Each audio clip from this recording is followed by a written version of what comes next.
The xpSplineMesher is a unique spline meshing tool to generate branching systems. If we take a look at the user interface, we have several options for the size of the branching, sub-branches and the actual spline objects. This can take anything from standard Cinema 4D splines, tracer, trails, and even MoGraph splines. So let's take a look at using those for a first look. If I go down to my Windows, I've got a file here that has 4 splines, and they're just set up to create this little branching system. So we'll get the xpSplineMesher, and I'll just lock the attributes manager and drag these into the splines link. And as you can see, it creates a single mesh for each spline, and we have options for how we can control this. First, we have a size option, and that's just going to, like a sweep NURBS, it's going to change the size of the profile. Twisting, so you can twist the branches. Sub-branch scale, and sub-branches are these branches subsequently from the main. So if we go down, you can see they slowly get smaller and smaller the further down the chain they go. So this one slightly smaller again, and then even smaller here. If we go back up to the size option, we also have a scale by spline, so you can drag this down and tighten up the ends. I'll do is I'll quickly just hide these from the viewport so we get a better look. And there's some further options down there.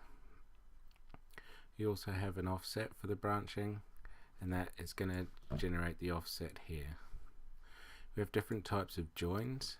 The joins is also an option that you can enable and disable, like so, depending on your needs. If you don't need them to be connected, then just disable it. There's also hidden inside this little rollout as a threshold. The threshold is going to try and match how closely the splines are to each other. So if there's not a connection, you can try and add a higher threshold. Or if in the situation where you have separate splines, you can simply move them until you get a connection that works. Go back down. We also have the different intersections, first point, offset, position, and intersection, and then some various spacing options. Inside spacing, you can change the percentage, and we also have a subdivision.